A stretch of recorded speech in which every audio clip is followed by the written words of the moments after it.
Bonjour, c'est Olivier Dufay, cofondateur de MyRankimetrics. La vidéo que vous allez visionner a été enregistrée pendant notre workshop SEO par RMTech, organisé à Toulouse en novembre 2017. Si vous n'avez pas eu l'occasion d'y participer, au moins vous pouvez profiter de ce replay. Alors dans cette partie, je vais vous montrer comment faire un audit SEO sans être noyé sous un tas de données dont vous ne savez pas trop quoi faire, et à l'inverse, comment prioriser vos actions SEO en fonction du temps que vous pouvez leur consacrer et bien entendu de leur efficacité pour améliorer votre référencement naturel. Alors juste deux petits points avant de démarrer. Le premier, c'est qu'il y a un code promo qui se cache à la fin de cette vidéo. Et le deuxième point, c'est que n'oubliez pas, RMTech existe aussi en version gratuite. Vous allez sur myrankimetrics.com, notre plateforme, et vous lancez votre premier audit si vous ne l'avez pas encore fait. Allez, je vous laisse, bon visionnage. Alors la première thématique, je vous rappelle, c'était un outil qui me génère un audit, je veux bien, mais je veux surtout pas être noyé sous une masse d'informations et d'erreurs ou de... Il va falloir me faire gagner du temps. Parce qu'un outil classique, comme je le rappelle là, il va faire quoi? Il va vous lister tous les erreurs. Donc là, j'en ai pris des exemples. Balise title vide, doublon. On va aller jeter un œil sur celui-là. C'est lequel celui-là? Ok. Donc, qu'est-ce que je peux voir ici? Voilà. Là, je vois, il y a des 404. Il y a 4 pages en erreur 404. Il y a des liens 302. Pourquoi c'est pas bien 302? Et si c'était 301? C'est un peu mieux, non? Et pourquoi on ne veut pas de ça, nous? Pourquoi pour nous c'est des erreurs? C'est un lien interne. Ouais. Un lien interne entre une page et une autre page. Pourquoi? De A vers B, B doit être accessible. Doit pas être en 404 et ne doit pas se faire rediriger. Quand vous changez l'adresse d'une page, ok, il va falloir faire une redirection de son ancienne adresse vers la nouvelle. Comme ça, pour les liens qui viennent de l'extérieur, ailleurs sur le web, qui pointent encore vers la vieille URL, on se fait rediriger vers la nouvelle. Ça, d'accord. Mais en interne, on doit mettre à jour tous nos liens. Il ne doit plus jamais y avoir de liens qui pointent vers la vieille adresse. Ça a l'air de rien, mais dans la vie d'un site, ça arrive souvent et il faut faire le nettoyage. Donc normalement, ici, on devrait avoir qu'une seule ligne pour des codes 200. Ça veut dire la page a été trouvée. Mais c'est bien gentil de vous lister comme ça les dizaines et les milliers de pages en erreur. Mais c'est exactement le genre de choses où vous allez dire, ok, c'est pas bien un lien cassé. C'est grave, c'est pas grave.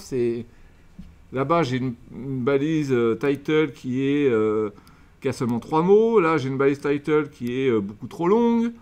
Là, j'ai une page elle n'a pas de balise description. Ok. Et à la fin, je fais quoi? Voilà. Donc, on a quand même donné tout ça.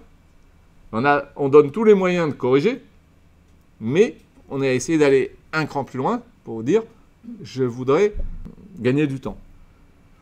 Alors, ça me fait penser qu'on a oublié un détail. J'ai oublié de le mettre dans les slides. Et ouais, j'ai oublié, c'est qu'il y a une sorte de méthode qui est appliquée pour notre audit. Je vais appeler ça la méthode de l'entonnoir, faute de mieux. En fait, il y a une notion d'entonnoir qui est inhérente à un audit technique comme ça. Là, je viens de vous dire, parmi les erreurs possibles, ça peut être une page qui a une balise title vide. C'est clair qu'une page qui a pas de titre, c'est pas terrible. On pourrait l'améliorer. Mais si c'est une page que vous avez décidé d'interdire à l'indexation, ça peut arriver. On fait un lien vers une page, je sais pas moi, dans la page Nation, il y a de la page 1, page 2, page 3, dans un listing. Et la page 2, vous avez décidé de l'interdire d'indexation. Pourquoi pas? Est-ce que vous avez envie d'être engueulé par un outil comme ça? Ah, t'as pas mis de balise title, ou t'as pas fait ceci, t'as pas fait cela, dans une page que vous avez décidé de pas jouer avec. Ben non. Moi, quand j'utilise un outil qui me fournit des données brutes, tout en vrac, j'ai nommé Screaming Frog, outil que j'adore, mais qui est pas assez pragmatique. Au final, il me dit cette URL, elle contient ceci, celle-là, la base title, elle est trop cela, alors qu'en fait, c'est un cas de figure qui ne s'applique pas parce que c'est une page qui n'est pas indexable ou c'est une page qui est... il va me dire elle est trop profonde. Non, j'ai envie qu'on me donne des problèmes là où il y en a sur des pages où j'ai réellement besoin de travailler ce problème. Alors, on va expliquer un peu la notion d'entonnoir. Ici, il y a marqué l'audit a eu lieu le 24 novembre et a porté sur 260 URL. Ok. On va descendre un peu plus bas. Désolé si je fais défiler fort. Et là,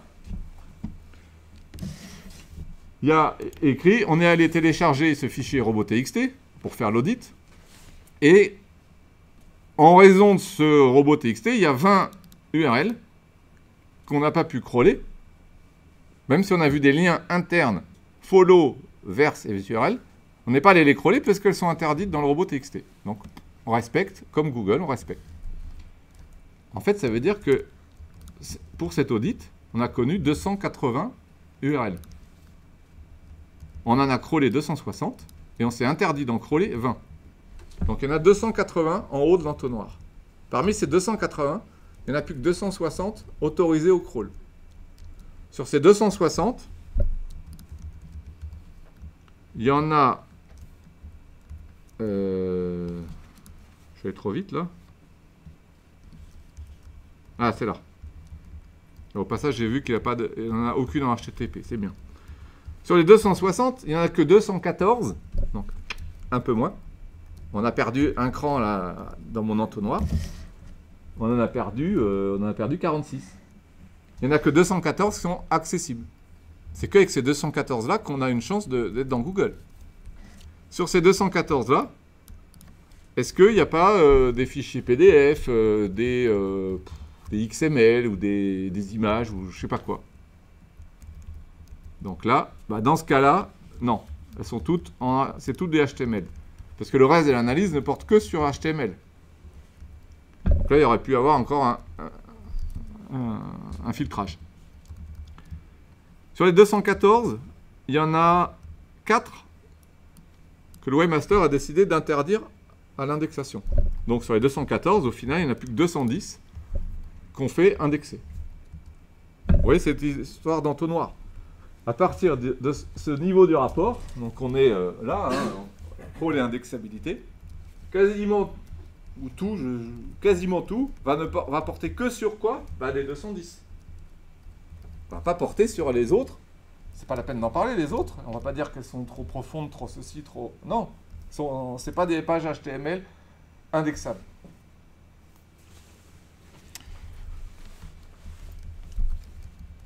Si jamais on a pu coupler à Google Analytics, on va pouvoir aller un dernier cran plus loin. Ça va être quoi, à votre avis? Parmi ces 210, lesquels ont généré des visites. C'est ça qui nous intéresse. L'essentiel de ce qui nous intéresse là, dans cet audit avec Analytics, c'est d'aller voir une mesure de la performance des pages. Pour nous, la performance d'une page, n'importe laquelle, c'est est-ce qu'elle est capable, elle seule, de générer des visites en référencement naturel. En gros, est-ce qu'elle est une landing page pour le référencement naturel? C'est ça qui nous intéresse. Donc, parmi ces 210, si on prend sur un an, une période de 1 an, combien parmi ces 210 ont réussi à générer des visites? Bah, la réponse, elle est dans Analytics. 55%. C'est quand même pas extraordinaire. J'ai 116 pages actives. Donc, je vous ai préparé une autre illustration. C'est pour un autre site, mais peu importe.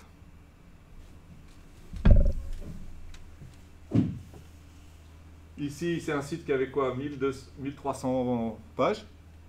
55 sont en erreur 404 ou pas accessibles. Ok, je l'ai mis en rouge pour qu'on comprenne que bah, c'est un problème. L'entonnoir.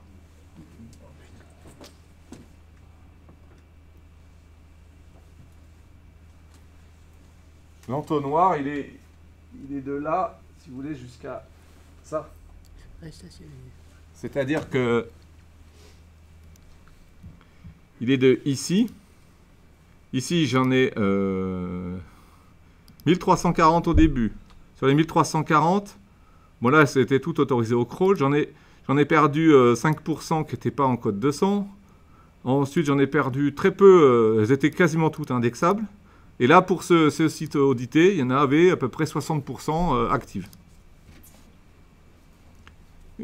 Franchement, hein, comprendre pourquoi les autres ne sont pas actives, c'est majeur. Une page qui n'est pas active, c'est une page, elle ne vous sert à rien sur votre site d'un point de vue référencement. Si vous arrivez à la rendre active, c'est souvent bien mieux que d'essayer de gagner des positions pour des pages pour lesquelles vous vous battez depuis des années et tout. Essayez de comprendre pourquoi il y a tout un tas de pages qui ne performent pas. Voilà un intérêt énorme du couplage entre Analytics et un outil d'audit comme ça. Et on verra qu'il y a aussi d'autres intérêts énormes. C'est quand on a des problèmes sur le site ou qu'on veut empêcher des problèmes d'arriver, des pénalités. C'est d'essayer de repérer justement les pages qui n'auraient jamais dû être là sur le site. Bon. Ça, c'est quand on a couplé Analytics entre nous. On peut aussi voir un effet de mesure de la performance des pages grâce à Search Console.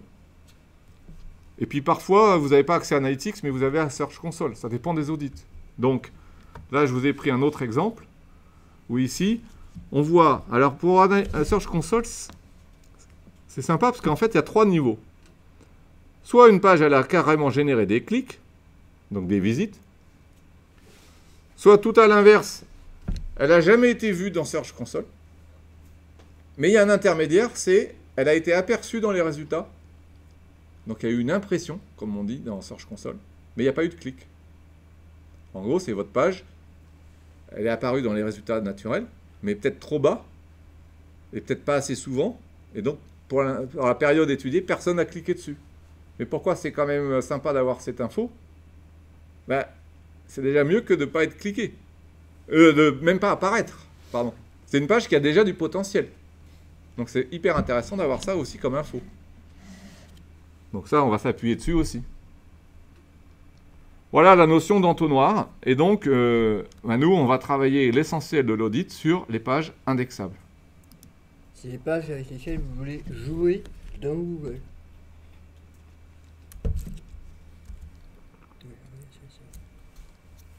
Ah, sur les slides, pardon.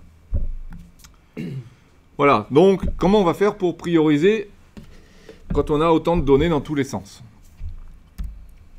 Première chose, le plus basique possible, c'est de rejeter un coup d'œil à la synthèse. La synthèse, elle me dit quoi?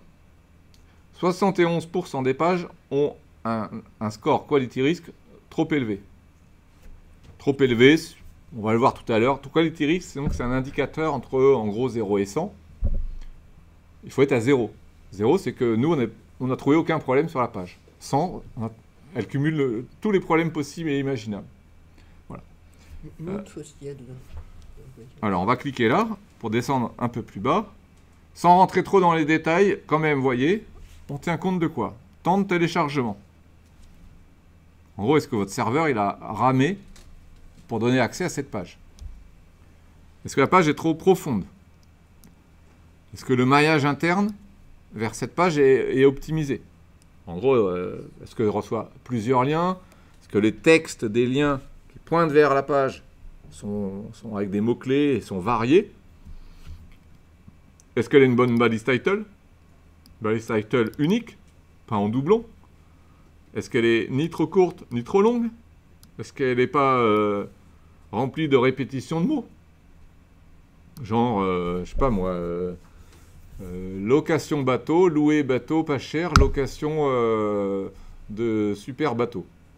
Ouais, c'est bien, super balise title, mais là, il y a beaucoup trop de répétitions. C'est bourrin.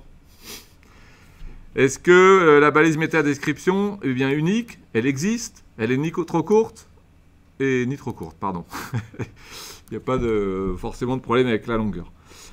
Est-ce qu'il y a une balise H1? Et le contenu? Le contenu, c'est majeur. Est-ce que le contenu est de taille suffisante? Ça, on va le détailler tout à l'heure. Est-ce qu'elle fait des liens? Elle fait des liens cassés, qui ne pointent pas au bon endroit. Bref, tout ça est cumulé et mélangé avec des pondérations pour donner des scores. Manque d'études. Alors, Études. ah oui, pardon, l'étude. Donc, quality risk, pour essayer de faire comprendre un peu, est-ce que c'est un indicateur qui veut dire quelque chose ou pas? Ben, 18 mois après l'avoir sorti, on s'est dit, on va faire une étude qui est basée sur un gros volume de données. On va profiter du fait que sur notre plateforme, il y a eu des milliers d'audits de fait, pour essayer de voir après coup si les pages qui ont effectivement un fort quality risk ont des problèmes, et les pages qui n'ont pas de quality risk ou très faibles sont bien plus performantes. Comment on fait pour voir la performance? On ne cherche pas à savoir si elles sont bien positionnées dans Google, comme font beaucoup d'études, moi ça ne me plaît pas. Je regarde tout simplement si elles savent générer des visites. Et j'ai exclu à chaque fois la page d'accueil. Parce que la page d'accueil, elle joue un rôle tellement particulier, et elle génère plein de visites sur la marque, sur la notoriété. D'accord? C'est pas du référencement naturel à proprement parler. Quelqu'un qui cherche le nom de l'entreprise, il le tape dans Google, bah forcément il trouve la page d'accueil, il arrive dessus, ça fait une visite, mais ça me biaise tout. Donc ça là, je les ai évacués. Donc ça, on a fait ça en avril 2017. On a étudié 8 millions de pages, de 800 sites, et ces 8 millions de pages en tout ont généré 210 millions de visites, que en référencement naturel. Et si je vais voir l'impact de quality risk, on a regardé combien chaque page génère de visites par mois, en moyenne par mois, chaque page. Donc là, vous voyez quoi sur ce graphique?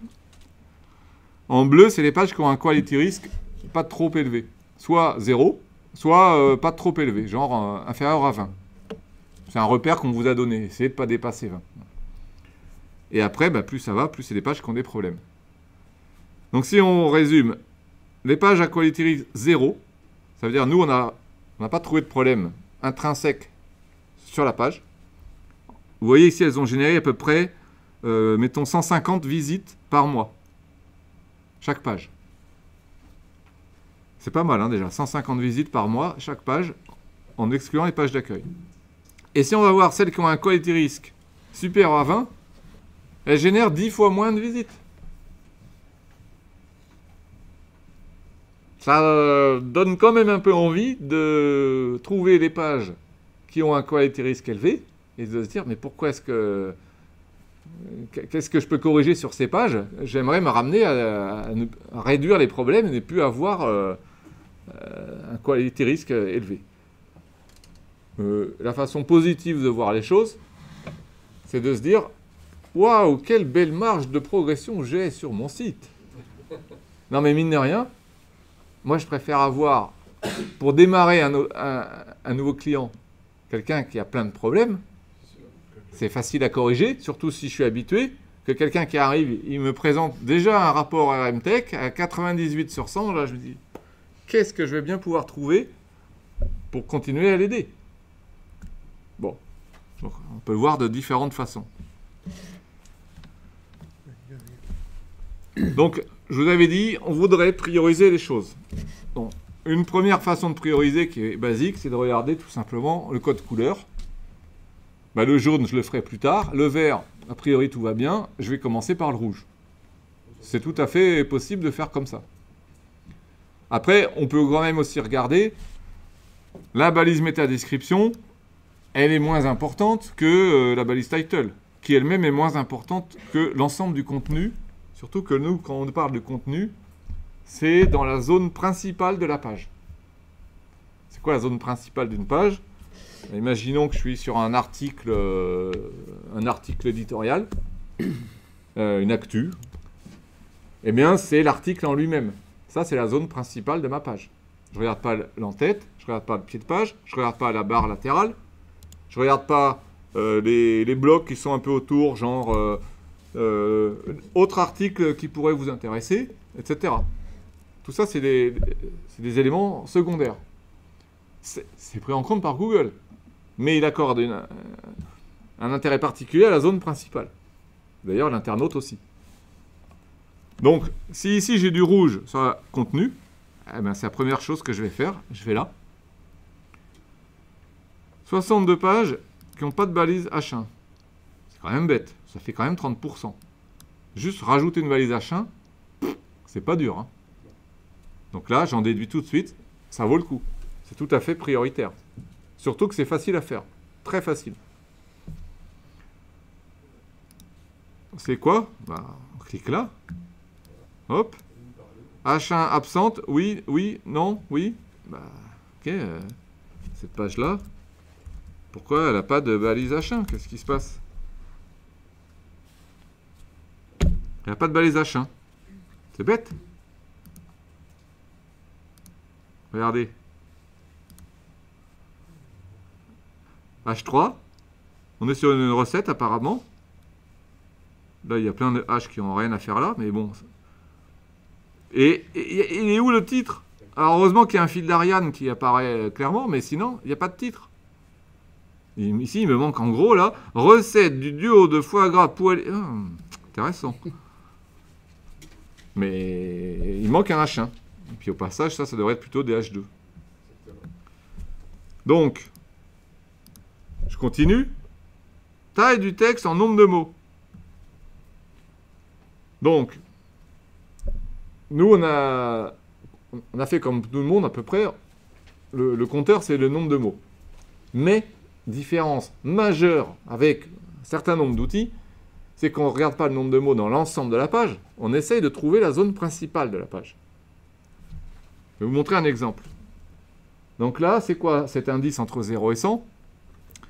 Il faut avoir 0. Vous voyez? Tout ce qui n'est pas 0 est en rouge. 0, c'est des pages qui ne manquent pas de contenu. Et ça, c'est des pages qui manquent plus ou moins de contenu. Quand on est à un indice de 70, là, c'est qu'on manque beaucoup de contenu. Donc on va prendre un exemple encore. Je vais trier ici par cet indice. Et qu'est-ce que c'est que ça? Les gambas là. Qu'est-ce qui se passe? Les gambas à l'hydromel, ça va être sympa ça. Ah, certes. Donc là, en fait, le site il est en anglais, mais Il a activé la langue, mais ça sert à rien. pour les Bretons, hein, c'est dur de tout faire en anglais. Donc en fait, la partie recette, on a regardé, elle n'a pas encore été traduite. D'ailleurs, même dans les menus là, c'est quand même dommage. Alors que le reste a été traduit. Mais là, si vous comptez le nombre de cette mots, page là, nous on dit elle est catastrophique en termes de nombre de mots. Pourtant, à cause des menus, il y en a plein des mots dans la page. Vous savez, ça c'est avec les feuilles de style CSS qu'on cache ou on masque des menus là comme ça. Donc je vais désactiver le CSS. Ok? Donc là on voit tout le menu. Tout ça, ça finit par faire des mots. Donc ceux qui comptent juste les mots, je les prends là, et hop là, j'ai déjà fini de compter, tellement je suis fort, et il y en a 304 dans la page. Si jamais l'outil que vous utilisez, il vous dit il faut essayer d'avoir des pages d'au moins 300 mots, parce que c'est un repère qu'on donne assez souvent, bah là il dit bah oui c'est bien, 304. C'est bien. Ben, c'est bien, sauf que nous, on voit que c'est absolument pas bien. Il n'y a aucun contenu. D'où l'intérêt d'essayer de se concentrer dans la zone principale de la page. Donc, ici, notre indicateur maison qui essaye d'évaluer combien il manque de contenu et qui, au passage, essaye de s'adapter au type de site et au type de page, on est beaucoup plus exigeant, par exemple, avec un article dans un blog, par exemple. Je sais pas moi, découvrez Venise en 3 jours, par exemple. Une page comme ça, on s'attend à beaucoup de contenu. Alors que une page qui donne, qui est un coffret. Oui, bon, ok, ça c'est pas la bonne, mais là une recette. C'est une fiche modèle, Je sais ça pas va. si là ça suffit. Bon, c'est pas mal quand même, mais après ça c'est purement statistique. Hein. Peut-être que l'internaute peut être content avec peu de contenu, mais statistiquement, bah, c'est hyper rare. D'ailleurs, au passage, évidemment qu'ici on l'a aussi étudié. Est-ce qu'il y a du contenu au cœur des pages? Ben voilà ce qu'on a trouvé quand on a étudié 8 millions de pages. Les pages qui n'ont pas de problème, selon nous, elles génèrent 4 fois plus de visites que celles qui ont des problèmes. Bon, c'est assez attendu hein, comme résultat, mais... En fait, si vous êtes rédacteur web, ça peut vous aider là. Ah ouais, il y en a qui ont bien apprécié cette étude-là qu'on a publiée. Ils nous disent, ah bah c'est cool, je montre ça à mes clients. Ils le savent très bien qu'investir dans le contenu éditorial, c'est bien, mais quand il s'agit de payer et d'acheter des... Ils veulent plus. Ok, mais regarde un peu, ceux qui n'ont pas de problème, leur page génère 4 fois plus de visites que ceux qui ont des problèmes. 4 fois plus. Comment ça faire? Alors je résume, parce qu'on était dans... Je fais un audit et je veux des priorités. Donc là, on a dit que la première priorité, c'est d'aller voir dans la synthèse s'il y a du rouge et puis avec des trucs importants. La deuxième chose, on vous a dit le contenu, la taille du texte.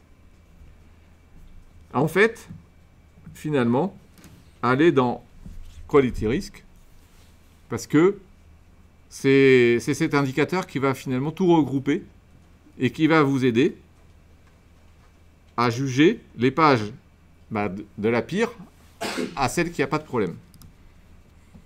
Donc, je reste sur ce site. Et là, il est trié par Quality Risk. Bon, je vais passer l'anglais, là, parce qu'on a compris qu'il n'a pas été traduit. Et je vais aller sur la première page en français, qui a un horrible Quality Risk. Je vous rappelle qu'il faut avoir 0. Hein. 64, c'est beaucoup trop, quoi.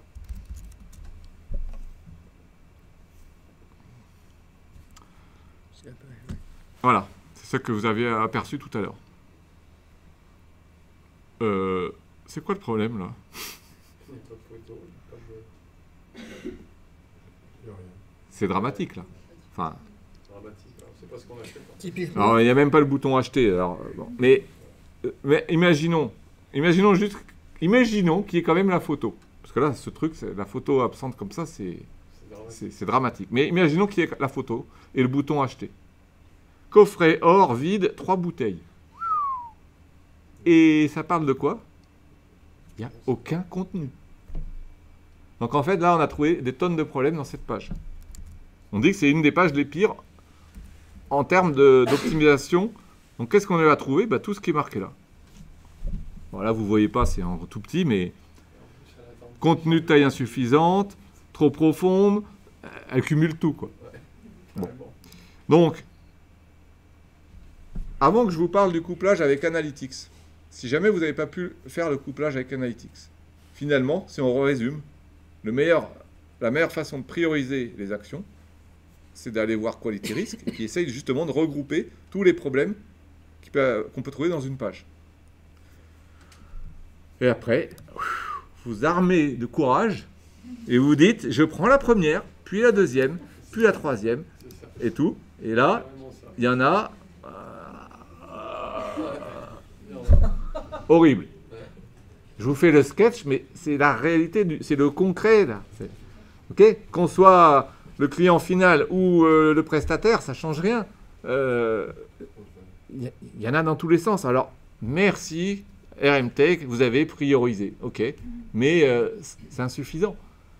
Et c'est pour ça qu'on s'est dit, ok, ça suffit toujours pas, il faut absolument confirmer l'hypothèse que ces pages-là vont avoir des problèmes de référencement avec un indicateur de performance. Et donc, on est allé se coupler à Google Analytics pour dire, est-ce que ce que j'avais imaginé, moi, avec Quality Risk, est vrai que cette page-là, eh ben, elle a tellement de problèmes qu'elle ne génère pas de visite. Donc, oui, on va montrer, on retourne dans notre rapport. Et donc, dans Analytics, à part nous dire quelles pages sont actives, inactives, quel est l'impact de la profondeur, ouf, ça a l'air de se voir là, nombre moyen de visites générées par page. Vous voyez au passage qu'on est loin des 150 par page et par mois. Hein. Là, on est à 5. Là. Taux de page active. Ça veut dire quoi ça? Ben, regardez, plus les pages sont profondes, plus le pourcentage des pages actives s'écroule. C'est-à-dire qu'on avait quand même bien raison de dire « Oula, vous ne devriez pas être en profondeur 4, c'est trop pour la taille de votre site, ou 5, encore pire. Ça ne sera pas efficace. Ben, » La preuve, elle ne génère aucune visite, les pages, sur un an. Mais je vous ai dit, moi, je voudrais prioriser les choses. Donc, je descends.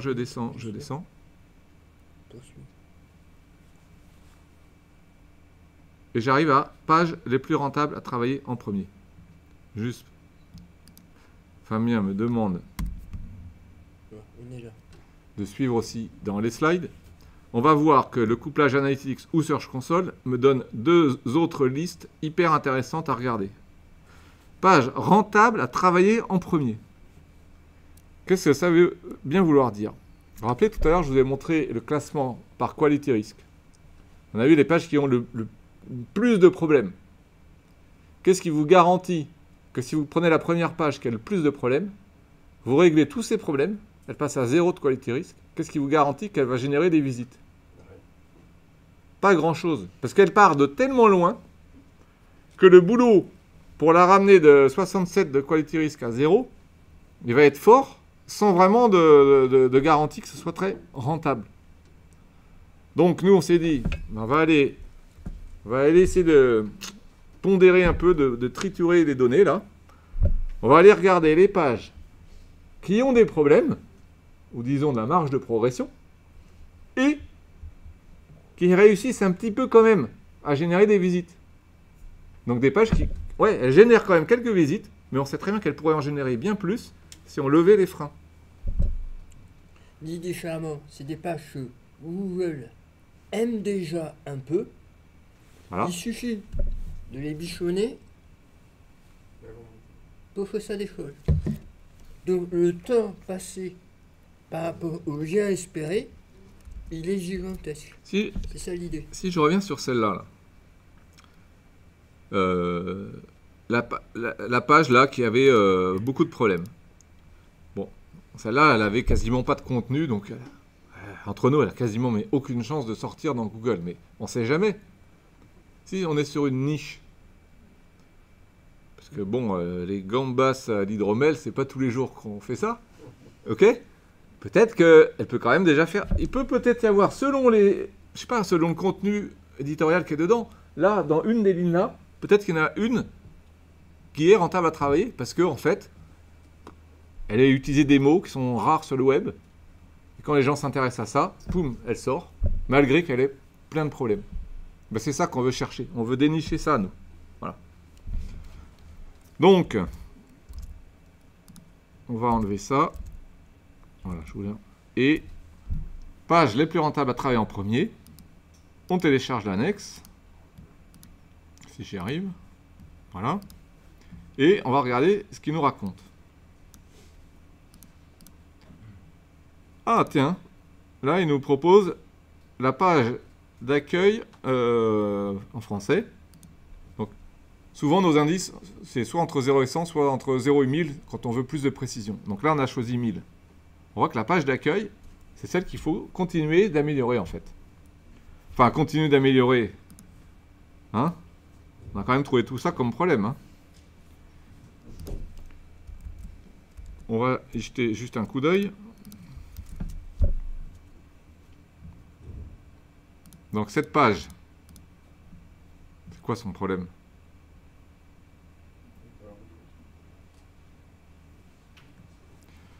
Bon, entre nous, on pourrait peut-être proposer d'améliorer un peu le design. Mais ça, notre outil, c'est pas le voir. Okay? Deuxième chose, il manque quoi? Il manque du texte quand même. Une page d'accueil, elle a de la puissance parce que souvent c'est elle qui a de la popularité, c'est elle qui reçoit des liens depuis l'extérieur. Elle a un ingrédient majeur du référencement, c'est des liens. Il lui faut l'autre ingrédient, c'est pas de l'hydromel, c'est du contenu. Alors moi, pour préparer consciencieusement ce workshop, je me suis renseigné sur l'hydromel. Parce que bêtement, je croyais que c'était la même chose que le chouchen. Vous savez très bien qu'il y a des énormes différences, c'est pas vrai. Je suis même allé lire Wikipédia, hein. Ils disent qu'il n'y a pas beaucoup de différences. Et là, j'ai cherché où était le mot chouchen. Il n'y a pas le mot chouchen. Il n'y a pas le mot chouchen sur cette page. Bah, ça paraît idiot de vous bassiner avec le chouchen, mais voilà, juste un exemple. Cette page, elle peut être améliorée. Si on parlait de chouchen là-dessus, sur cette page-là, c'est un effort faible. On arriverait à se positionner sur des nouvelles requêtes, peut-être longue traîne, enfin, liées au chouchen. Et après, il faut continuer. Il faut peut-être revoir la title, il faut peut-être faire d'autres choses, mais... Donc on est bien d'accord que Google aime déjà cette page. Il suffirait de la bichonner pour que ça décolle. Voilà. Après, il y en a d'autres pages ici, bah, faudra aller les voir. Les poires à l'hypocras et le poulet, etc. C'est des pages qui pourraient être améliorées. Mais vous voyez ici, au niveau de l'indice de rentabilité, il y a énormément d'écart. Je pense que c'est que les pages intérieures, là, elles ne doivent pas générer beaucoup de visites, voire très peu. Et donc, en ce moment, c'est comme ça, le classement, il est comme ça. En gros, il dépend essentiellement de leur performance actuelle et de leur marge de progression. Voilà. Si vous regardez bien, on propose un petit nombre. Ouais. Donc ici, on propose combien de pages? 21. Il n'y a que 21 pages sur les 210 qui sont listées. Pourquoi? Ben, on serait incohérent avec notre discours. Ne soyez pas noyés dans les données, on vous donne les pages les plus rentables. On sait très bien que si on vous en donne 50, vous allez être découragé et que vous ne voudrez même pas vous attaquer au truc. On n'en a pas non plus donné 5.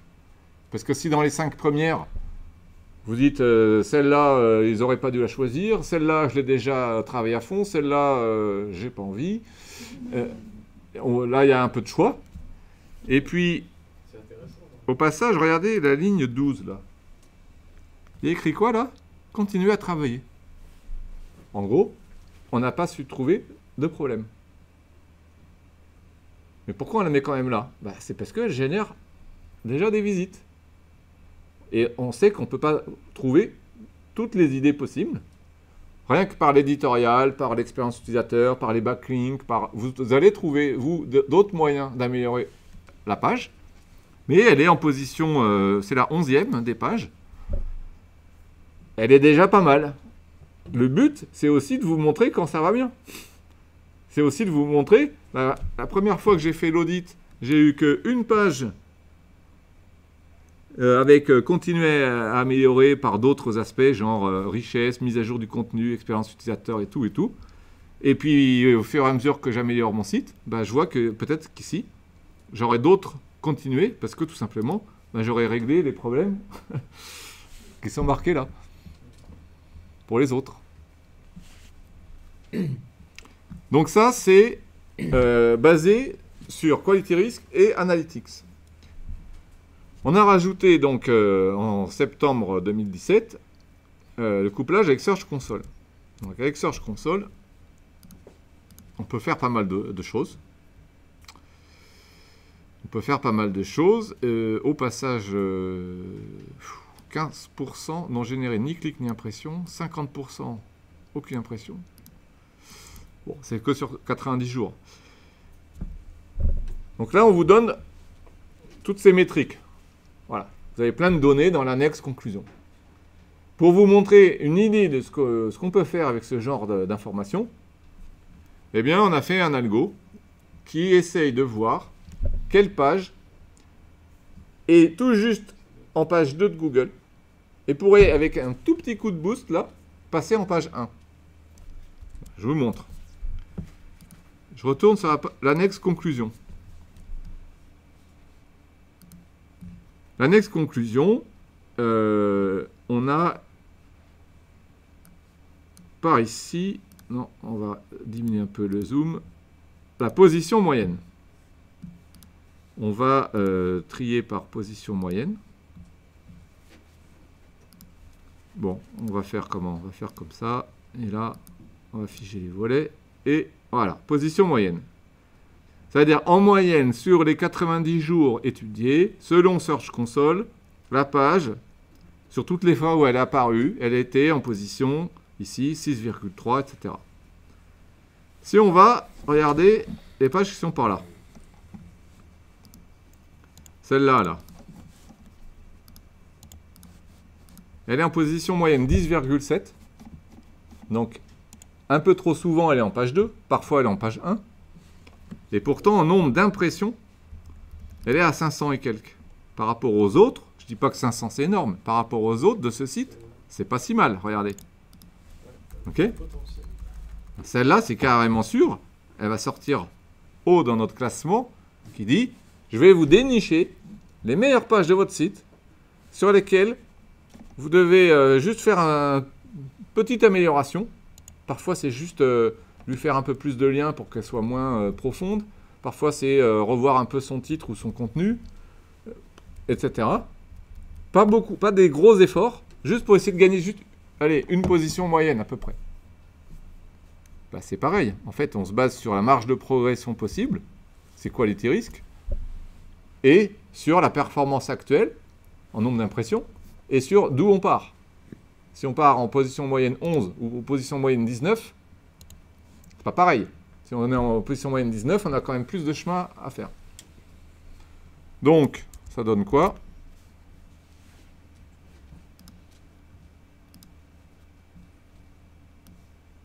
Ah ben voilà, on la retrouve. C'est la page de tout à l'heure.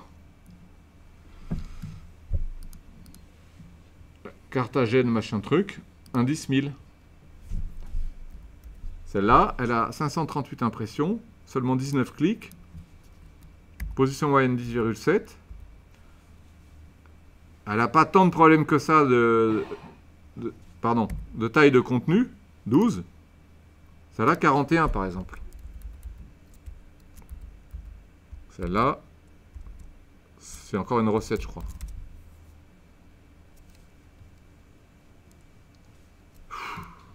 C'est un peu léger, non?